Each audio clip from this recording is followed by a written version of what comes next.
understand the process of going on YouTube when you want to do something.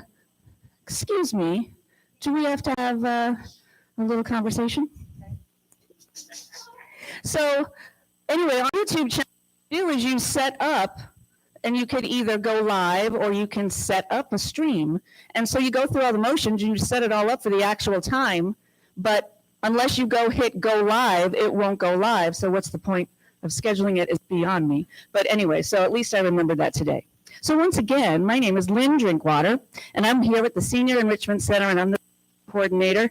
And I wanted to say thank you to Caldwell Banker, to Kristen and Tim for giving us the lovely refreshments today. And this is the very first of hopefully a successful series going through. Every quarter, my goal is to have 2 local authors and a local bookshop. And when we run out of one or the other, we can repeat it or start something new. But in the past year, I can't even tell you how many local authors I have. And because we don't have a book club here at the Senior Center, I thought it would be great to welcome local bookshops, because I'm all about community. The more we can make sure that community helps each other, we all grow and we all know what the other one does. I love it. So anyway, I am going to introduce our first author. Her name is Beatrice Fishback. And this lovely lady I met last year at our Arts and Crafts Fair. The first Saturday in November, we always have a big fundraiser, and she was here with all of her books. And I was so excited to meet her. My coworker, Emily, introduced me to her, and I told her I have an idea, and I'm going to start doing this next year. And so here we are. So I'm going to introduce Beatrice Fishback. Thank you so much for coming today. And I'm going to ask you if you would like to either hold it and walk around, or would you like to just stand and speak? You are, so am I. I don't even need a microphone, but anyway. Okay. Yeah, I might not either. So much. You're welcome, Lynn. Thanks for having me. Yeah, this is great. I'm so excited to be a part of the very first kickoff of this series of programs, and what a privilege to be here and be a part of this community. In fact, my husband and I are part of this senior center. We come here often and enjoy a lot of the programs that are offered here. So let me start by asking some questions, though. Who here has actually written a book? Okay. Who here has thought about writing a book? A couple more hands. Okay, thought about it. Who here thinks, I'd like to write a book, but I don't feel qualified to write a book? Aha, a couple more hands. Well, I am here to encourage those of you who just raised your hands, because I never, ever imagined that I would write a book. Let me tell you, when I was back in high school and they did those diagram sentences, and they had you put adjective, adverbs, pronouns, all those kind of things in a row, I was clueless. In fact, I almost failed English. So I'm here to tell you, if you feel like you're not qualified, you are absolutely qualified to write a book. Well, let me tell you a little bit more about myself, besides the fact that I almost failed English. I grew up in upstate New York. Yes, I'm one of those. I grew up in a fairly large family. And at the age of 20, I met my wonderful husband, who's in the back serving me today. And he and I got married when I was 21, and he was in the Army for 20 years. During those 20 years, we raised our 2 children, and we had 3 overseas assignments. We lived in Saudi Arabia, we lived in England, and we lived in Korea. It was an incredible experience to be able to raise our children in that kind of environment. After Jim retired from the military, we felt that God was calling us to a ministry called Campus Crusade for Christ, and that we were called to serve the U.S. military that were stationed overseas, because we had experienced what it was like to live in a country that wasn't our own, and we knew what it was like to try and adjust to that kind of environment. So in 1998, with our children, we moved, well, they were mostly adults by that time. We moved back to England, where we had actually fell in love with the country and the people. And we lived there for 17 years. So a total of 20 years in England gave us a little bit of experience about the British culture. And we still loved it. However, in November of 2014, we came to visit a friend that lived in actually Woodlake in Bass in 2014 November, the absolute most beautiful time of the year to be in this part of North Carolina. It was big, bright blue skies, and it was just gorgeous. The colors were amazing, and we fell in love with the area. So we decided that it was time for us to move back to the States, be closer to our families, and to leave the land that we loved back and come back to a land that was going to be a beautiful place to live. So we moved, we came in November of 2014, and we were here and moved into our house by April of 2015. It was a quick turnaround, let me tell you. So we have been here for 9 years, nearly 9 years, and really love this area. So why did I start to write? I started to write because when we joined this ministry to help other military families, it was an obligation of ours to have to write newsletters to send to those people who would financially support us, encourage us in what we were doing. And so every month we would have to write these newsletters. And for some odd, strange reason, I said to Jim, I think I can do this. I mean, I can't put a sentence together, but let me give it a try. So I decided to start just having little devotionals at the beginning of these newsletters that we would send out every month. And surprise of all surprise, we got some great feedback about the devotionals. People were happy to read something that was inspiring to them, that was encouraging to them, not necessarily what was going on with us. So that's kind of how I got started in writing. And because that encouragement came back to me, it compelled me to want to write more. So that's why I'm here. I want to encourage you. I want to compel you to try your hand at doing something that you never, ever imagined that you would ever do by starting to write a sentence or two. Well, what have I written? There are some books in the back that you'll be able to look at after the program's over today. I have written some, to begin with, Bible studies, one called Loving Your Military Man, which was the very first complete book that I wrote. And it took a lot of time and effort, but I was able to finish it. And then my husband and I, Jim and I, wrote two other ones together, Defending the Military Marriage and Defending the Military Family. We felt it was important for them to have material that was specifically designed for their way of life. But after that, I was interested in trying my hand at some fictional work. And so I decided I was going to write a book, a full fictional book. But where do you start? How do I start? What do I write about? Well, they tell you the thing to write about is the thing that you know the most. So I decided to write a mystery story about this military man and his wife who decided to retire in England. Sound familiar? Yes. It was about Jim and me. Of course, I changed the names to protect the innocent, if you will. And the story took place in the little village where we lived in Great Britain. The name of the book is called Dying to Eat at the Pub. And so it's a story about the wife in the book who is a little bit aggressive, loves a challenge, and decides she's going to get involved in village life by helping to solve any problem that anybody has, including if a murder happens. So that was the very first fictional book that I wrote. Those kind of books are called cozy mysteries. Have you ever heard that story, that title, that genre? So you hear thrillers, murder mysteries. Well, a cozy mystery is actually a story that is cozy. You want to read it in front of the fire when it's raining outside, or even when it's beautiful and you're sitting at the beach. It's a lighthearted mystery. It's based more on the characters than the crime, and it's just kind of a soft Agatha Christie, if you will. So that is what a cozy mystery is. I've gone through 2 agents. No, I didn't kill them, I promise you. And I had 2 different type of publishers. But in the long run, I actually found out that it was a little bit better to actually self-publish rather than to go through a publisher. And I say that having experienced both sides and going through being a hybrid author, which is somebody who can be published through a publisher and self-publish your own book. And so I did that for a period of time. And then I realized they're getting a cut of my profits, and I'm doing all the work regardless. I was doing all the marketing. I was doing for those of you who have written a book, you are responsible for promoting your material.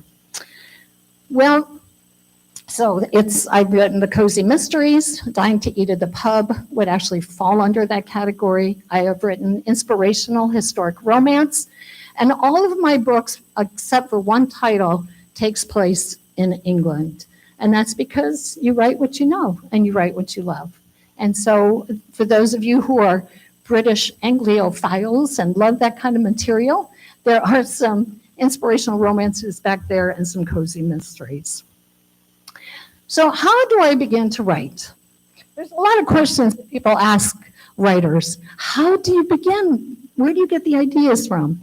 And what I would suggest is that I carry paper with me wherever I go. I'm old school in the fact that I don't use an iPad or my computer with me. I just take a piece of paper, a little journal, something like that. And if something strikes me as funny or interesting, I read an article in a newspaper, something like that, I jot it down, and I can go back to that list for ideas that I might want to intertwine into my story. That's the easy part. The really hard part is when you start doing the work. When you start sitting down and you're going to begin that first sentence, where do you begin? Where do you start? Well, that's question number one. Question number two is, where do you write? I usually write. How many of you like to be in quiet? Total quiet, yes. How about, who likes to be in places where there's activity and there's noise and there's people and that's me. I have a better time. I mean, I can enjoy writing better when other people are around me. So I go to the roast office in Pinehurst, or I go someplace in Southern Pines like Swank, and I like to sit there and enjoy listening to the activity around me, and sometimes even pick up some ideas. So that's where I write. Well, Lynn had asked me to speak about a specific book that I have written, and that book is called Loving a Selfie. This book, I'm not quite sure where the inspiration came from, and part of the character, I think, is me, but it's a woman named Shelley Auburn, and this book is actually considered a novella. It's a shorter book. It's, it's kind of like the Reader's Digest we used to have, instead of a full novel. They're easier to read. It doesn't take as much time if you like a quick read, again, at the beach or someplace else. So that's what this is. This is a novella. And it's a contemporary romance story. It's actually not based in London, although she travels to London and discovers some things about herself that she didn't know before. Well, the interesting thing about writing is that you have to do some homework. So let me ask you, if you were going to write a book about a selfie, how would you describe a selfie? What is a selfie? It's a tool. Yes, it's a tool. And tell me what you do. How do you take a selfie? Yeah, there you go. Yes, taking pictures of yourself. Well, that's what I thought. And all I could visualize was that long stick, attached to your phone. And you see these wacky people standing everywhere and taking pictures, trying to get the right angle of themselves and their entire clan of friends and family. But actually, I learned several things when I did some homework about loving a selfie. It actually was chosen Word of the Year in 2013 by the Oxford English Dictionary. I thought that was kind of interesting. So it was 2013 that it was chosen for Word of the Year. However, there's somebody who took their first selfie, was an American photographer, Robert Cornelius, and he took a self-portrait of himself in 1839. So isn't that interesting? We think, oh, this is brand new. No, it's nothing new under the sun, as they say. So I discovered this information on a website by Mary Bellis. And when you do write and you feel compelled to do some research, it's very important that you do that. You make sure that you give credit if you use their specific words from their material. You always want to give somebody the credit. Well, Mary Bellis said also that Australia laid claim to inventing the modern selfie. Here I thought it was an American thing, but it wasn't. It was discovered the first one was in Australia. So selfies are about the person. It is self-centered. It is focusing on me and all that I do. And that's what Loving Selfie is all about. I just wanted to read a little bit of the synopsis of Loving a Selfie. It says that Shelley Auburn was the proverbial A-type personality. As an executive for Universal Station, a competitive website designed to take over every major World Wide Web, her ambition and drive propels each decision she makes. However, Shelley is interested in more than just being an executive for the company. She will stop at nothing to become the primary share owner, and the best course of action is by marrying the heir apparent, Patrick Malloy. And then the story goes on from there. So the little research that I did do for this story came from our son. He's a computer guy, and so I had to ask him several questions about computers in order to be able to write intelligently about the topic. So do your homework when you're doing some work. Make sure, even if it's fictional, well, one that's fictional material, you want to still make sure that there's some reality to it. I mean, you could put in there a tree is blue, but everybody knows that trees are green, well, unless they don't have any leaves, and then they're just bare. But you want to do as much research as you can in order to have the reality that you want people to jump into this story with you. So that's the story about Loving a Selfie. Well, let me go back and ask once again, who wants to write? Come on, I know there's more of you that have that sentence just burning a desire within you to put down on a piece of paper. Well, I want to encourage you. You can do it, and let me just give you a few tidbits. Don't be afraid to start. Don't take others' criticism to heart, because as an author, you will have people that will say, you might want to start all over again. Because not everybody's going to like what you have to say. Not everybody likes the same artist or musicians, music, dancing, paint, you know. Those who write are as much of an artist as those who paint. And so don't take criticism to heart. Write what you know and write what you love. You know, again, my books are set in the UK. I've been there enough to know what I love, and I have enough background there to be able to write the cozy mysteries that I do enjoy reading. Now, I just wanted to let you know that, as I said before, there's subtitles on the back of the table. We brought some copies. I'm going to offer them today just for the price that it would cost me to buy them. So they're at a discounted rate if you're interested today in purchasing any. But I do have my cards if you want to just look at the website, and you can find all of my material on Amazon. Is there any other questions? Yes.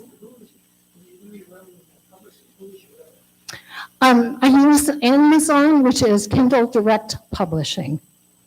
Yes. I use Amazon is the company that you go through. There's also a place called Create Space where you can just download all of your information and print it from there. But Kindle Direct Publishing is, in a way, its own publisher. But and it's a nice way to be able to go. Any other questions? Yes. Oh, how do I handle my editing? I have a privilege of being in a critique group, and that's one thing I would encourage anyone that's interested in writing is to join a group of people who are like-minded and who will be honest with you.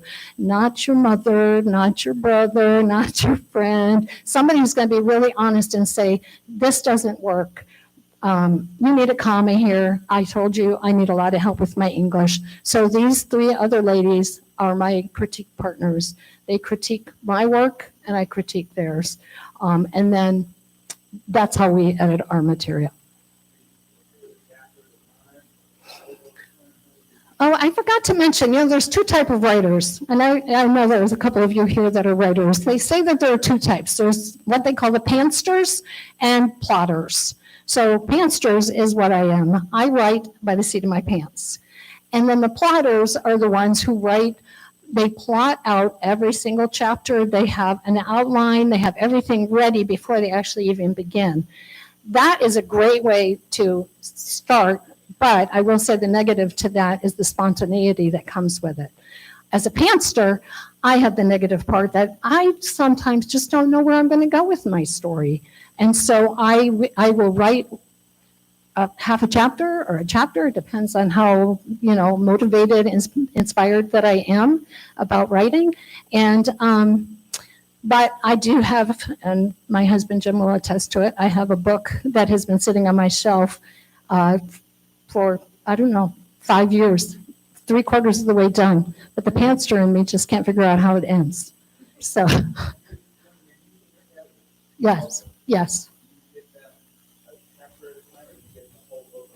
Oh, no, I give them a chapter at a time. Yep, yes. Any other questions that you might have? Thank you so much, Lynn, for having me today.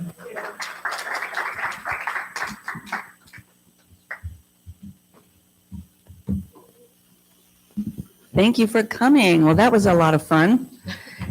So we have our next author, T.J. Gilroy, and I met T.J. through his lovely wife, Mary, and I've seen Mary for years and years and years as table buddies when we would do health fairs and things, because Mary works at First Health, and she said, you need to meet my husband. So here we are with T.J. Gilroy right now, and thank you so much again. Thanks for coming. We got to get the PowerPoint. You can use this one instead? Okay. Let me get your PowerPoint.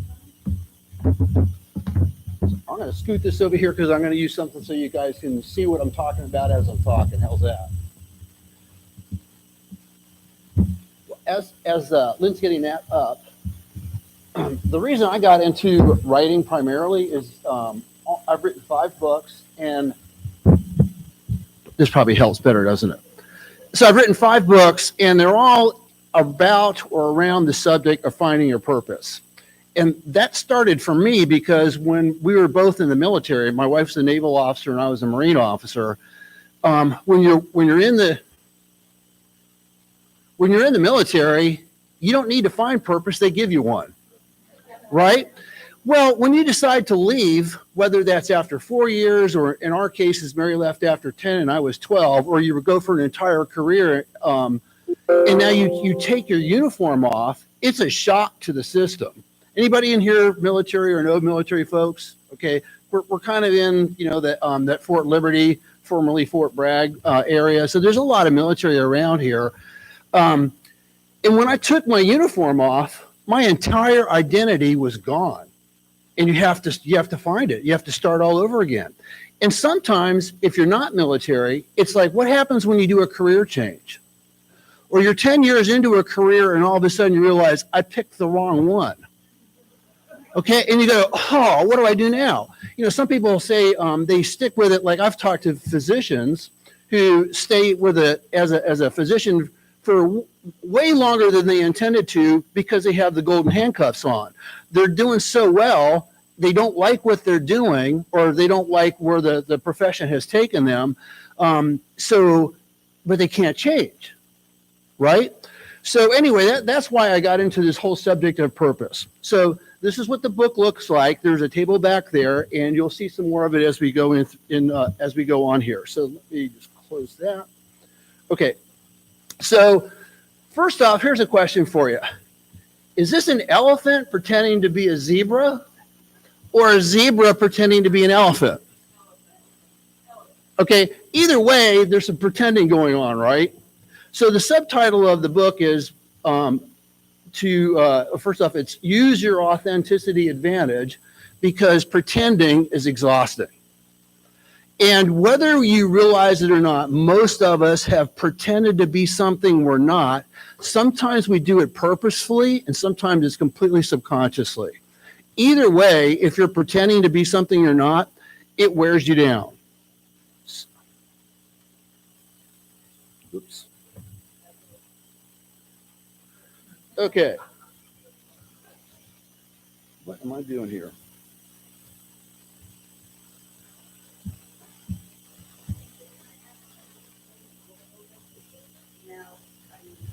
I'll just, this way? Yeah, but you're over here, because see this way, but over there, I need to find it.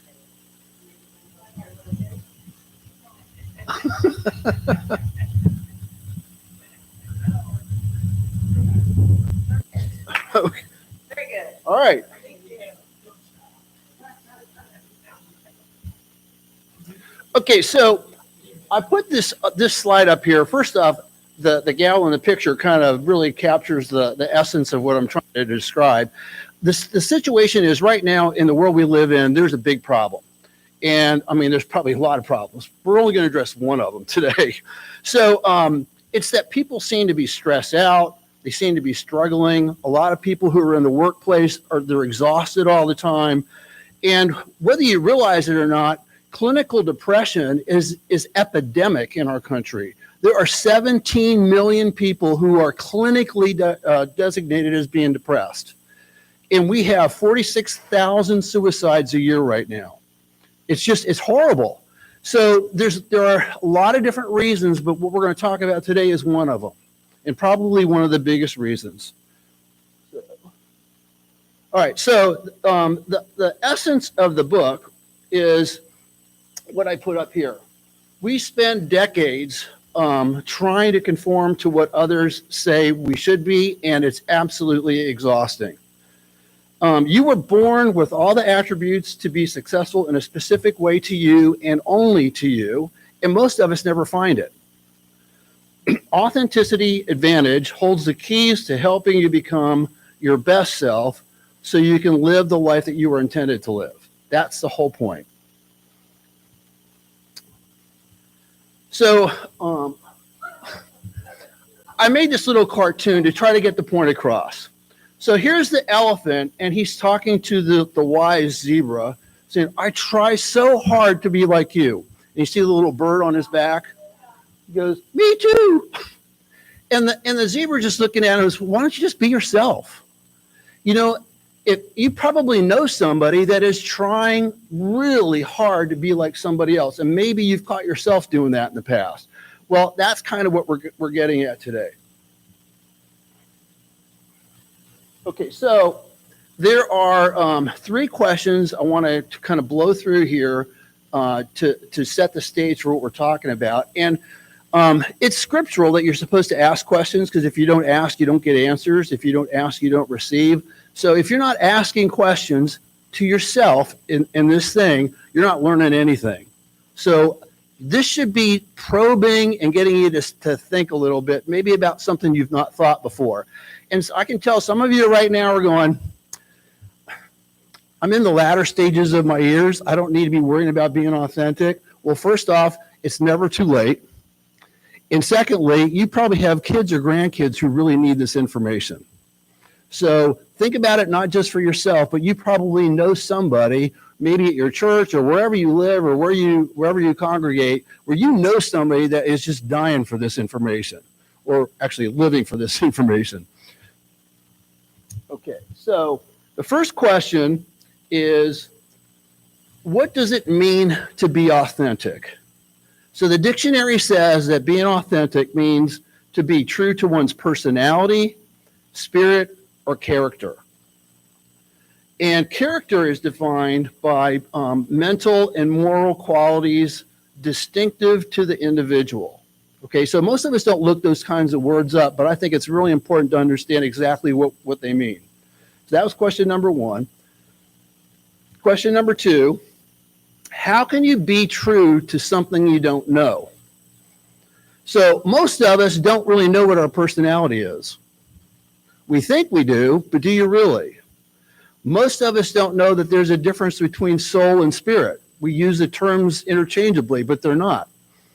And character. Did you know that no one has, ever will have, or has in the past had the same way of thinking that you do? Nobody. Your way, the way that you think is entirely unique to you. Okay, and the third question, whose responsibility is it for you to be authentic? Okay, so you got to be the black sheep up here. It's not the government. It's not your company. It's not your pastor. It's not your spouse. And it's not your parents unless you're under 18. Okay, so whose responsibility do you think it is? It's yours, right? It's up to you to be authentic. So in the process of trying to become authentic, I've identified two really big things that get in the way, and I'm just going to call those enemies for today's purposes. So the first one is what I call drifting. And there's a really famous quote by a guy who said, you caught it, didn't you? I just want to see if you're paying attention. Okay, it says that without purpose, abuse is inevitable. And in the book, I get into drifting a whole lot more than I am right now. Just the thing is, most people just kind of go through life riding the raft down the river, and wherever the river takes them, that's where they go, okay? That's not how you're supposed to live. The other enemy that we get into is pretending to be something that you're not. So I'm always kind of confused by this little cartoon picture-ish here thing. So I can understand why a goldfish would want to be a shark. But I couldn't figure out why in the world a shark would want to be a goldfish. But you know what? In life, there are people who are born leaders, in this case would be the shark, who don't live up to their leadership, and they're pretending to be just one of the crowd. Okay, do you think that person's frustrated? Absolutely. And if you're really a goldfish and you're pretending to be a leader, you're going to be equally frustrated. So pretending just doesn't cut it. Yeah, that's what people do all the time. So how many of you know people who are all over social media? Okay. These pictures are off of Instagram. Okay, so you got the gal on the left side and then the guy on the right, okay? These pictures are completely false. Okay, we were talking about selfies before. So these are selfies that have been totally jury-rigged.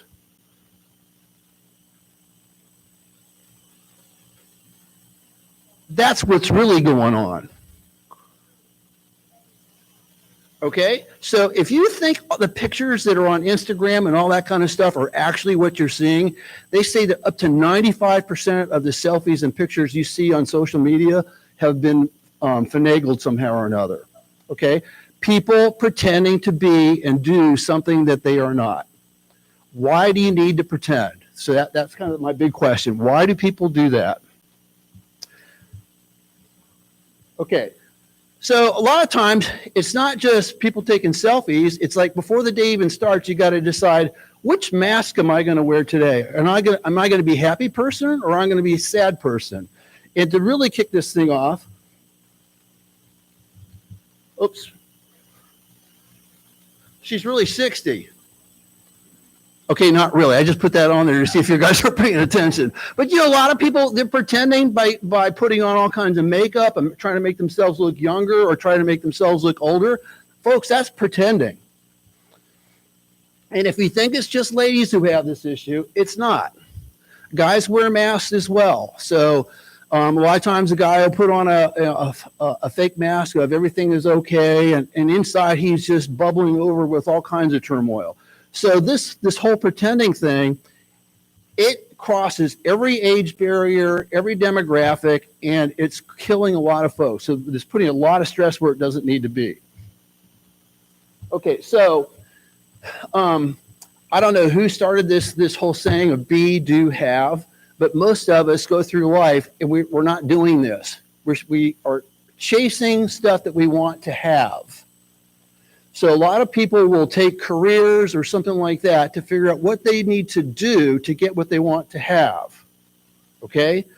It's actually supposed to be, you're supposed to do from who you are first, but that's not what most people do. Instead of be, do, have, people get it completely backwards. They do have, do, and their being part doesn't get into the equation at all. So their identity is whatever society tells them to do or whatever their company tells them to do. So their whole life, they squash their identities and they don't even consider it as far as what it is that they really want to get out of life. If you do it be, then do, then have, what happens is things become much easier. There's less struggle, less stress, all that kind of stuff. Okay, so in the B aspect, which really means your identity, and as far as I'm talking about, in the things that I write, there's probably hundreds of things that go into what comes up to be your identity. I take 6 of those aspects, which you'll see on here, and I'm really going to key on 2 of those. One of them is personality, and the other one is gift. So I'm just going to go right into that. Oops, it's got ahead of myself. So what happens when you skip your identity to get all the things you want to have in life? Well, you end up drifting like we were talking about before. You pretend to be something that you're not. You end up adding stress to your life. You get into comparison. You're comparing what you want and what you are to other people, and that's stressful as well.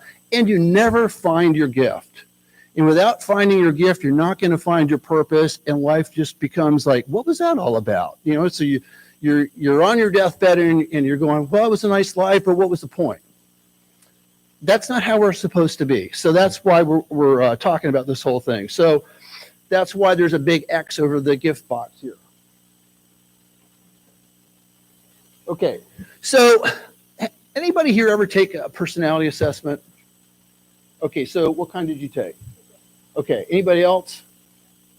There's a variety of different types of assessments that you can take. I'm a big fan of the DISC profile for a couple of reasons, which we're going to get into here. But if you've never done this before, I really encourage it because first off, it's a lot of fun. Secondly, like if you're married, you should both take it so you can both laugh at each other.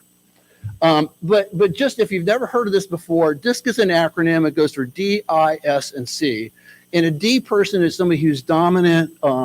They're a natural born leader. They're always taking charge. You probably think they're bossy. That's a D kind of person. An I person is an influential person. If there's a party, they want to go. They're the life of the party. They're always having fun. Fun is like their number one priority. An S person is somebody who's steady as she goes. It's actually the vast majority of the population is S. They make great employees. They don't like conflict, but if you back them into a corner, they're going to come out fighting. That's most of America. And a C is somebody who is very detail-oriented, cautious, contemplative. So a lot of the C words, but again, remember detail-oriented. So if you're a person who has, in this case, you see outgoing at the top and you see reserved at the bottom, those are 2 opposites. And then on the left, there's task-oriented, and on the right is people-oriented. So how many of you would say if you had to pick between outgoing or reserved, how many of you are more outgoing?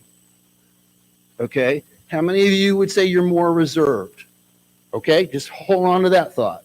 Then how many of you would say that you're task-oriented versus people-oriented? Task-oriented people. How many of you are people-oriented? Okay. Well, we all have both. So nobody's 100% anything. But if you had to pick, if somebody was going to pull your thumbnail out if you didn't answer them, see, that's the Marine in me popping out here. If you had to pick, you go one way or another. So a person who is task-oriented and outgoing, that would put them in the D quadrant. Okay, so if you're outgoing and people-oriented, that makes you an I. So you can see how the different quadrants come together, right? Okay. So when you take the assessment, what happens is you get a graph from it. And the one that I like, this DISC assessment, you actually get 3 different graphs. So the reason for that, the reason for that is most people get this one on the left, and that's all they get, which just shows you kind of how your D, I, S, and C line up. But when you take the DISC assessment that I recommend to people, you get these two over here on the right. So the far right one, graph number 2, is the real you. That's based, it's like there's only 16 questions on this. There's 4 words, and in each one of the 16, you have to pick the word that's most like you and the word that's least like you. So the one on the far right is based on your least like you answers. So if you have 4 words, most of us can pick the one that's least like us, like that. Yeah, that is definitely not me. But the one that's most like you probably have to think about it, like the lady over here. Well, sometimes I'm like this and sometimes I'm like that, and you have a hard time figuring it out, okay? So the least like you answers is the chart that shows you the real you, the one that doesn't change. The one that's based on your most like you answers, they say that's your environmental style. That's how you change your personality to fit your environment. Whether it's at work, whether it's at school, whether it's with your family, it shows you how you change your personality to fit your situation. Most of us do that to some degree. The more you can be like your real person, your real style, the more easy things come to you and the less stress you're going to have. So in the example here, see this one? Look where it is over here. Okay, so in this case, this person's real style, their C, which is their attention to detail part of them, is kind of right in the middle. But in their work, they probably have to pay a whole lot more attention to detail than they're normally doing, right? Okay, you do that for a long period of time, it's going to stress you out. Okay, then if you look to the far left, the D for the real style is kind of in the middle, right? If you go to the graph to the left of it, the D is down, which means their natural leadership or wanting to speak up is being repressed.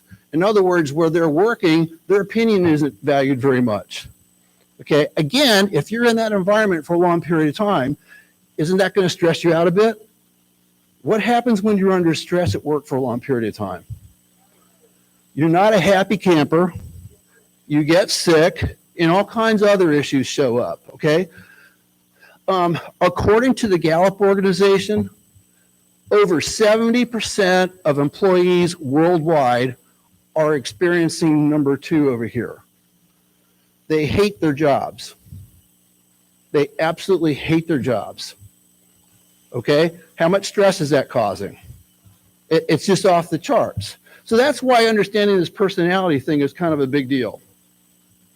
Okay, so the next part I want to get to is, and this is actually what your authenticity advantage is, it's your gift. So what is a gift? So a gift is, it's the one talent, you can have many talents, but it's the one talent that you can develop to greatness, as evidenced by the unique way that you think. Okay, so most of us have a lot of different talents, but there is one that you can develop to greatness. And if you have a whole bunch of talents, sometimes that can mess you up because you don't know which one to pick, right? So I'll show you there's an assessment for this too, but the 2 little sayings here kind of help to drive the point home. If you know your gift, you'll know your purpose. If you don't know your gift, you won't know your purpose. And your purpose is how you employ your gift. So there's all these different kinds of definitions of what purpose is, and most of them don't make any sense. Employing your gift is your purpose, and everybody has one. Everybody has a gift, and everybody has a purpose. And life gets a whole lot more fun and a whole lot more interesting when you get to employ your gift.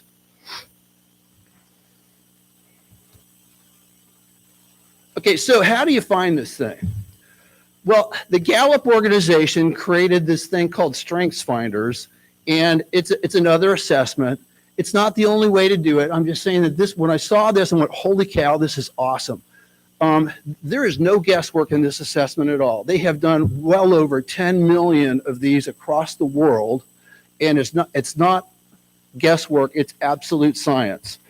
So it's a whole lot better at determining who you really are than your DNA, than your fingerprints, than your retinal scan, all that kind of stuff, because the way you think is even more unique than any of those other things that we use to define people. So for instance, when you take this assessment, they've identified 34 different strengths that a person can have. The chances that somebody has the same top 5 strengths as you in the same order as you is 1 in 33 million. Okay, hold on.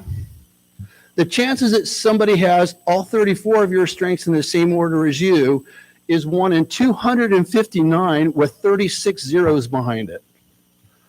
Okay, and what this really does is it's the most accurate way to show you how you think. Okay, so 259 times 10 to the 36 power, that means it's impossible. Okay, that's just to prove to you that the way you think is incredibly unique. And if you don't know what it is, how can you use it? Doesn't that make sense? Okay, if you did know it and you could use it, would things be different? Probably. So that's what this gift thing is all about. So when you understand this, it could be a huge game changer for you. So when Mary and I took our strengths finders, so these are all 34, and then they put them into 4 broad categories because they found that the different strengths you could group them together. So mine are in blue and Mary's are in orange. So as you can see, the blue ones, I'm strong in influencing, relationship, and strategic, but I got a big fat goose egg in executing, right? Okay. Mary has stuff in executing, influencing, and relationship, but she doesn't have any in strategic. But when we put the 2 of us together, we've got each one of those 4 categories covered. Okay. So anytime you've got a leadership team, taking an assessment like this of all the people on the team shows you where your gaps are. Most leadership teams are really strong in 1 or 2, and they've got big gaps in others, and they have no idea why they're not functioning well. So this has a lot of other purposes behind it besides just yourself. Okay, so just sort of to start wrapping up, I already talked about the top 5 being 1 in 33 million, and all 34 is 259 with 36 zeros behind it. But just sort of as a wrapper-upper here, no one has ever thought the same way that you do now. They never have. They never will. Your way of thinking is entirely unique to you. And so some of the questions you could ask yourself are, what do you do better than anybody else? And it's not what's important to other people. So you may do something better than anybody else, and you've never considered it a big deal because to you, you've always done it, right? But other people are looking at you, and they're probably not saying it out loud, but they're going, how does he do that? How does she do that? And you go, what? You do the same thing to them. You look at somebody who's a gifted piano player, go, how do they do that? Because you can't do that. Or it could be anything. So the answer to all this is really determining how you think. And there's a really good quote I love from Thomas Edison. He says that 5% of the population thinks. This is how long ago did Edison live, right? The turn of the last century. 10% think they think. And 85% would rather die than think.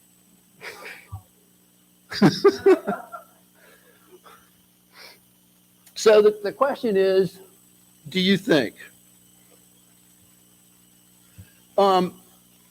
Until a person is 25 or older, this is absolutely a proven fact, their brain is not complete. It hasn't fully developed.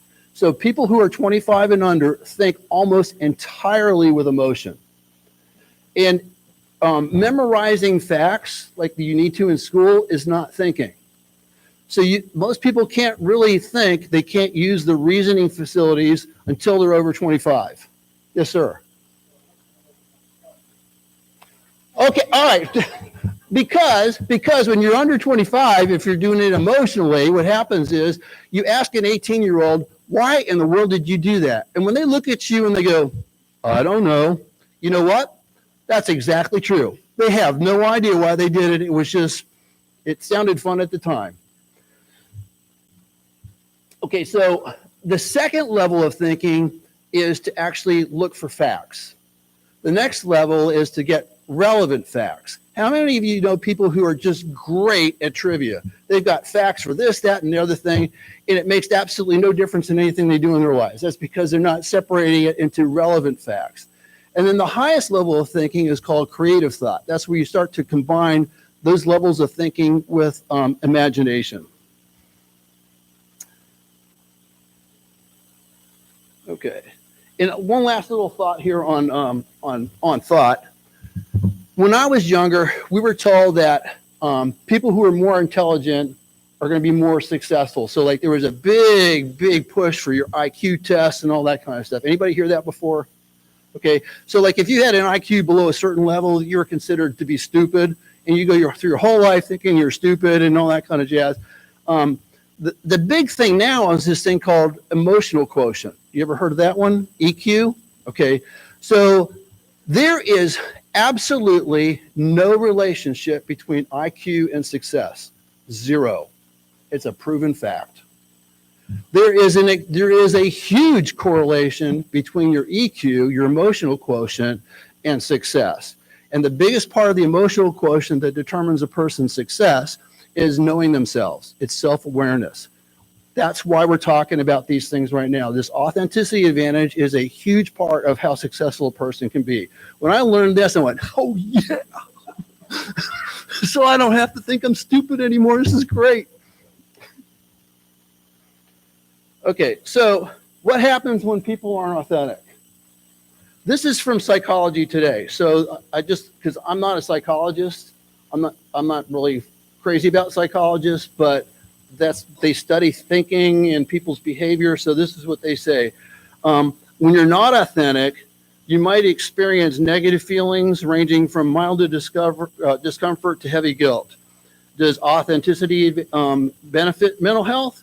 Authenticity is the bedrock of well-being. Okay, it helps remove all that stress we were talking about earlier. So how important is it for a person to be authentic? Okay. I'm sort of a fan of Samuel Clemens for a couple of different reasons, but I absolutely love this quote. Whoops. It ain't what you know that gets you into trouble. It's what you know for sure that just ain't so. Okay? That one's almost too simple. I had to think about that one a little bit. I went, wow, I've never heard that before. So you might think for sure that you know who you really are. Do you? You might think you know your gift for sure. Do you? You might think you know your purpose. But do you? Why guess when you can know for sure? That's why I wrote this book.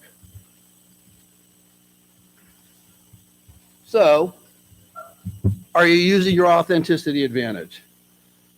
And with that, any questions?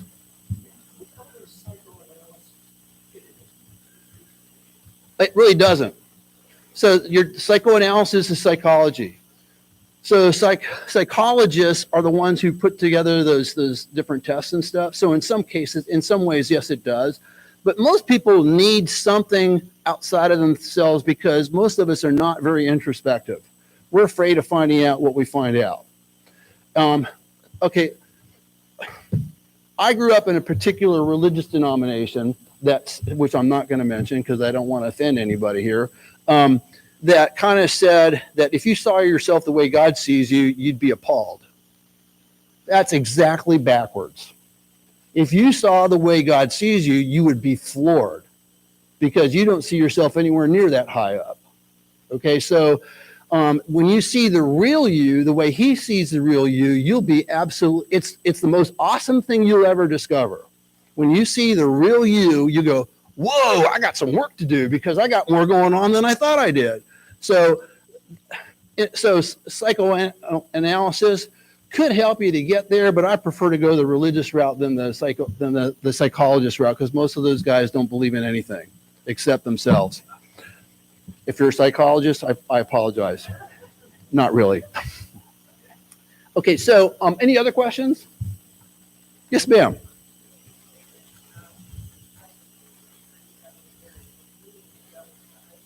Yep. Yeah. Well, yeah, actually, the parents probably need it as much as the kids do because, how many of you as parents were able to even think about looking for the authenticity in your child? You probably, we weren't taught this stuff, so if you knew that, you could look for the gift in your child rather than trying to make them forced into a particular mold that you think that they should be. So there's more to it than that, but it gets into some of that in the book, and there's some other stuff I've written. So this is the number 5 of 5 books I've written on the subject, and we kept it short because most people's attention spans can't get past too much reading anymore. Yes, ma'am.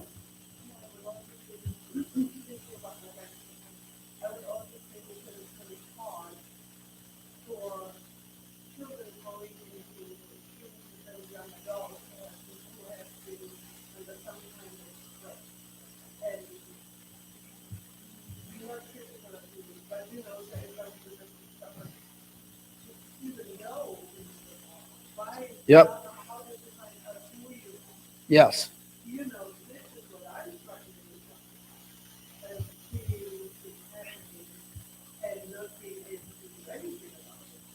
Yeah, yes. And there are some other things that are brought up in the book that I didn't really cover tonight. Like one of the things that goes into your identity is something that we call father fracture. You get your identity from your father.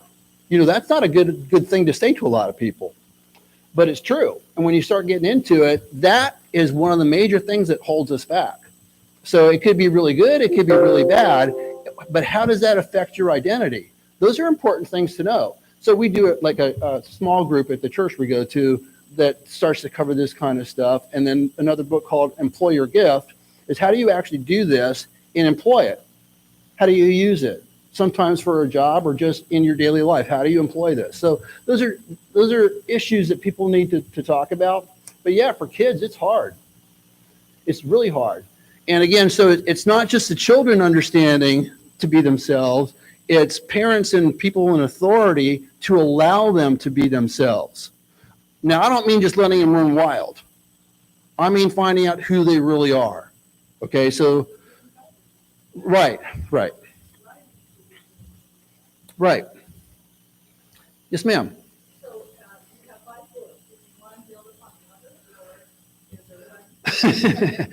I wish I had been that smart. No, the first book I wrote is called The Holy Hand Grenade. Anybody ever hear of Monty Python and the Holy Grail? Okay, so it uses some of this stuff, but it's in a humorous vent, and because a lot of people I knew, that was kind of a cult movie for people. And the second book is The Purpose Master Key. I thought that was going to be my ultimate defining book because it's a how-to book. I found out people don't want how-to. That blew me away. So that's why I ended up writing Employ Your Gift, to just talk about gift with leaving the how-to part out because nobody was doing it. So I was just trying to get people curious about what their gift was. And then just talking to a bunch of people, authenticity became a really hot topic, and it still is. So I kind of catered it more towards what people were thinking. And so to answer your question, I wish I had been that smart, but in retrospect, I wasn't. So I have my own writer's journey to go through as well. Anybody else? I have a couple of things. One is when you were talking about authenticity, 2 things for sure. One is, okay, so when you were showing the selfies before, I had an experience one time that I thought was interesting. We were all of us friends, we went out to watch one of our friends sing outside venue, and we were all having a lovely time. And one of the group, instead of enjoying the time and being with us, she was sitting and she was on her phone and she was taking pictures and she was posting on Facebook how fun it was being out with her friends, listening to music and enjoying blah, blah, blah, blah, blah. Meanwhile, she was all by herself in the corner near us, but instead of actually enjoying the time, it was more exciting to post about how much fun she was having. In a way, I'm glad I didn't grow up with that, for sure, because I actually had a ton of fun. and I was in the moment, and Yeah. so many people don't have that. So I thought that was one takeaway. And the other one is, I know a lot of people, and one of these people I'm speaking of is the same person, unhappy.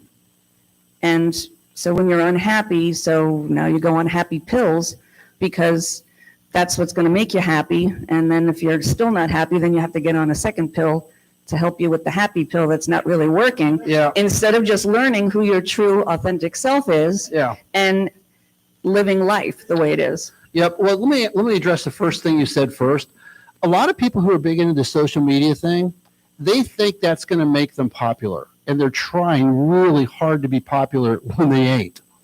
Okay, so that's pretending.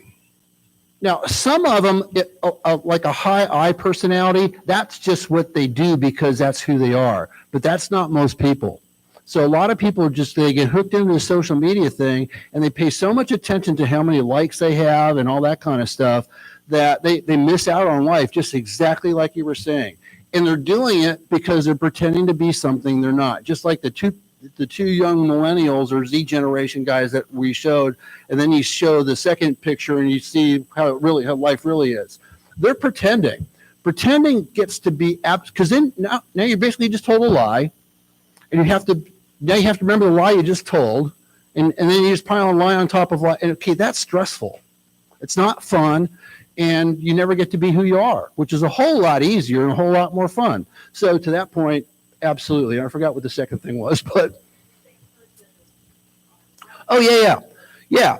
So the second part of this is that a lot of times we do this out of comparison. So we're comparing our worst day with somebody else's best day, and we feel like garbage because we go, well, how come they're so cool and I'm not? Okay, well, they're probably faking. You follow me? Yeah, so you don't know what's going on in somebody else's life. So when you find out who your best self is, it allows you to stop comparing yourself to everybody else and just be you, and you're going to be content with it. Because when you see yourself the way that God sees you, that's awesome. You don't need to compare yourself to anybody else. Yes, ma'am. Of course you can. You're my wife.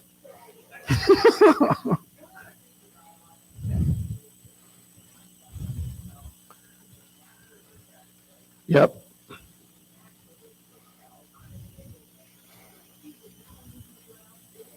Yeah. Did you all hear that? Okay. Sure. So what Mary said was, when you're yourself, you're naturally going to attract the right people to you. So, because they're naturally attracted to you. You're also going to naturally repel the wrong people from you. Okay.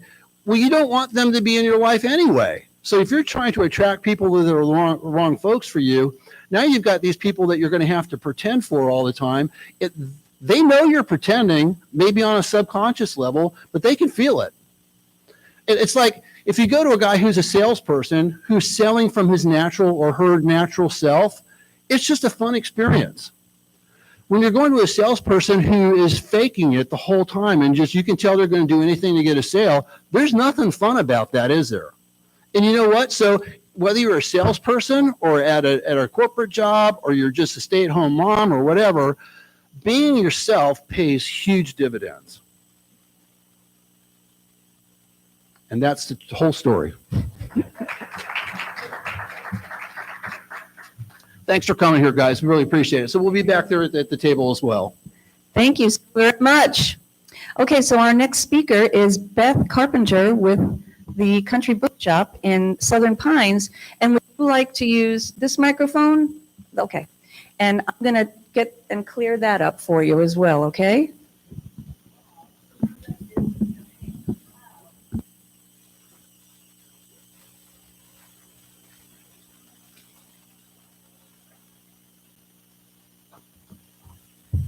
Hey, I'm Beth Carpenter with the Country Bookshop in downtown Southern Pines.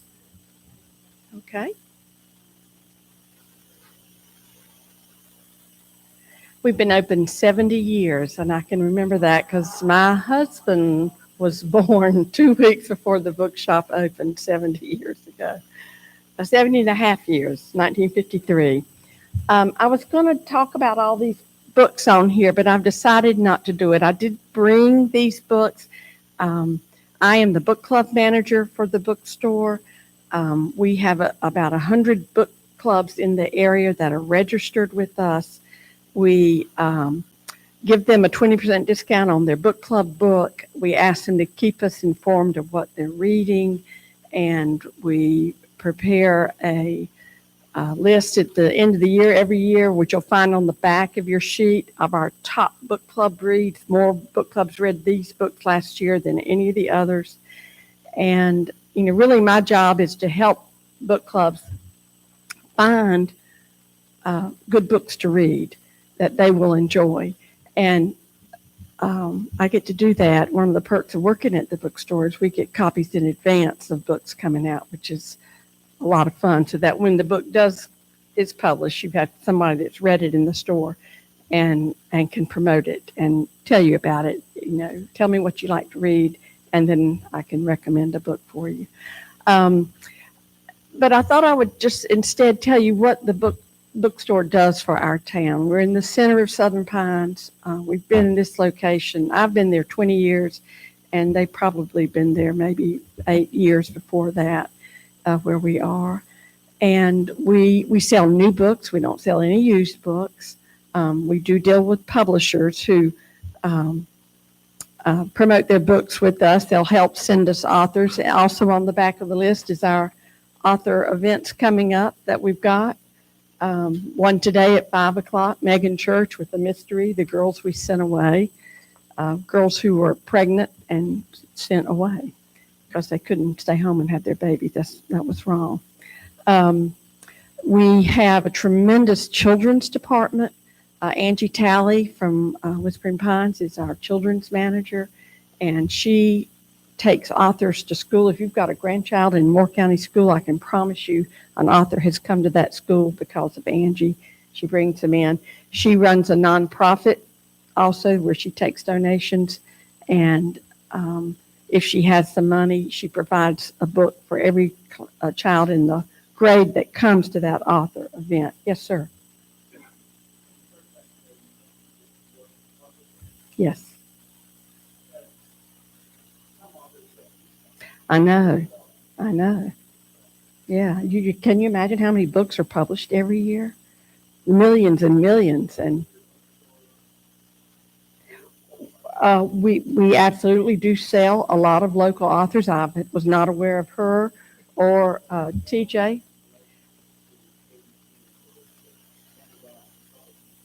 Mm-hmm. Sometimes, yes, yeah. We do consignment for a lot of local, especially self-published books. Take a book on consignment and give them a portion of the sale. Yeah, absolutely.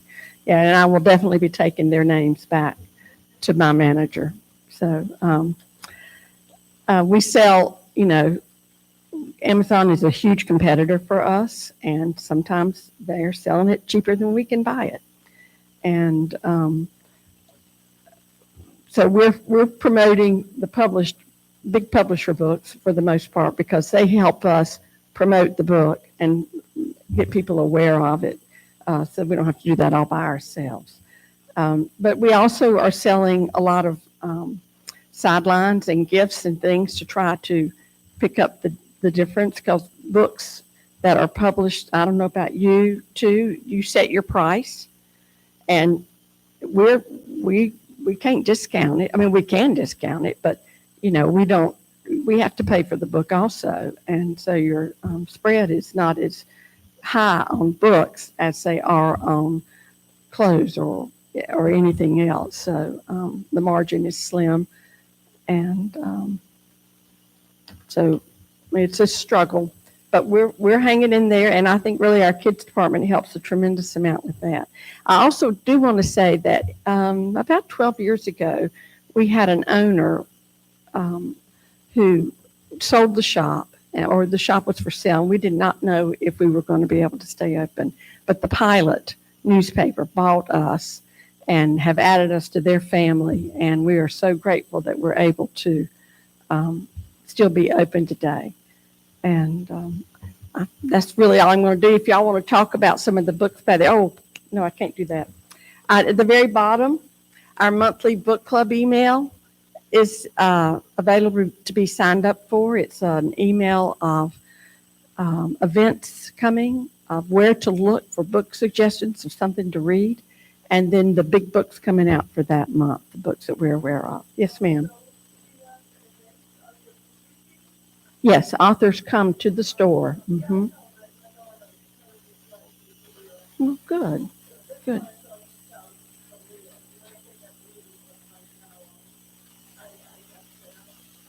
Good. Thank you. Thank you. Yes? I'll be glad to.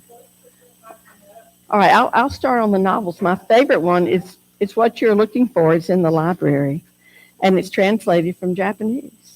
And it's at a community library where the librarian helps people, prints out a list of books that they need to read to help them solve whatever it is they're looking for. And then down at the bottom, she's added another book that you don't know how she came up with that book, but that is the one that really solves the problem. That's fabulous, light read, but the very top one, What You're Looking For, is in the library. That was very lovely. Under historical fiction, I would pick The Personal Librarian by Marie Benedict, and that is the novel about Nell DaCosta Green, who was the personal librarian for J.P. Morgan. She was Black with very light skin and passed as white, and he hired her to run his library, and she ran it till the day she retired and close to death. She, 30 or 40 years she was his, and no one ever really knew. Some people suspected. That was a fabulous book, and she wrote it with Victoria Christopher Murray, a Black author that she wanted to have involved in the story, in the writing of the book also. Under mysteries, I would pick The Violin Conspiracy by Brendan Slocum. He's a North Carolina native, grew up in Fayetteville. In the 4th grade, he, as part of the music program, he was given a violin. And he said in high school, while he was practicing his violin, his friends were off robbing places, thieves, and they're in prison today. And the violin saved his life. And this is a novel, a mystery of a young Black man who also gets a violin and is very good. Oh, and Brendan is a classical violinist, lives in the D.C. area, teaches. He also has a rock band.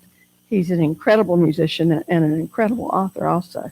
But in this book, he ends up getting a college scholarship, and the professor takes him under her wing and gets the violin cleaned up that his grandmother gave him. That was her father's or her grandfather's. And it's in not the best of shape. When they clean it up, they discover it's a Stradivarius. And then, of course, the rest of the family says, well, it's ours too. You need to sell it and give us some money. And he's going for an international competition, and the violin disappears one day. So that's the mystery, The Violin Conspiracy. Where did it go? And how did his granddaddy get great-granddaddy get a Stradivarius? In nonfiction, that's a hard one. I love The Art Thief, the bottom one, and it's a true story of a thief from France. He and his girlfriend would, in broad daylight, go into smaller museums and steal out of glass cases, off the wall, guns or art or figurines, just because he loved the art. He loved it. And when the police finally caught him, his apartment where he lived was just full of art, and true story. And then in the last one, I guess I'll talk about The Grand Design by Joy Calloway. She's from North Carolina. And this is a novel of Dorothy Draper, who was a society girl in New York who loved to decorate her room. And her friends, well, will you decorate my room? And she got older. Other people began to ask her. And the Greenbrier Hotel in West Virginia was a military hospital during World War II, and they asked her to redesign it when the war was over. And I don't know if you have ever been there, but Google it if you haven't, because her designs are bold and bright and stripes mixed with prints. And it's just a fabulous story and a fabulous hotel to go to. But I do have a book club email. I've got a sign-up sheet at the back. If you would like to sign up for it, you don't have to be in a book club to get it. It just comes out the first day of every month. Any other questions? No? Well, thank y'all so much.